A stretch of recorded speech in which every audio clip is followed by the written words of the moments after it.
যুক্তরাষ্ট্রে আবারও শক্তিশালী ঝড়ের তাণ্ডব। এবার হেলেন নামের ঝড়টি যখন ফ্লোরিডা উপকূলে আঘাত হানে তখন এটি ছিল ক্যাটাগরি 4 মাত্রার। ঝোড়ো বাতাসের গতিবেগ ছিল ঘন্টায় 225 কিলোমিটার।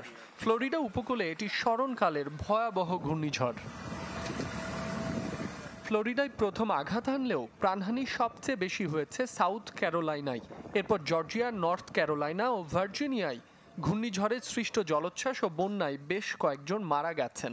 মোট 10টি রাজ্যে 45 লাখের বেশি বিদ্যুৎহীন হয়ে পড়েছেন।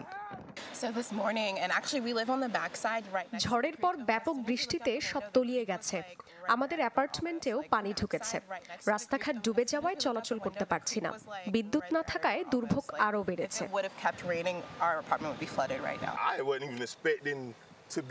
ভাবতেও পারিনি এমন ভয়াবহ ঝড় হবে।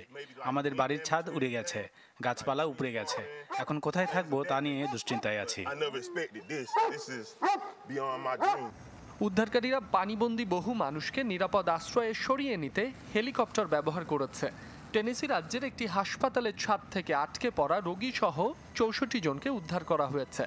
বাইডেন প্রশাসন 1,500-এরও বেশি ফেডারেল কর্মীকে নিয়োগ দিয়েছে উদ্ধার ও ক্ষতি মোকাবেলায়।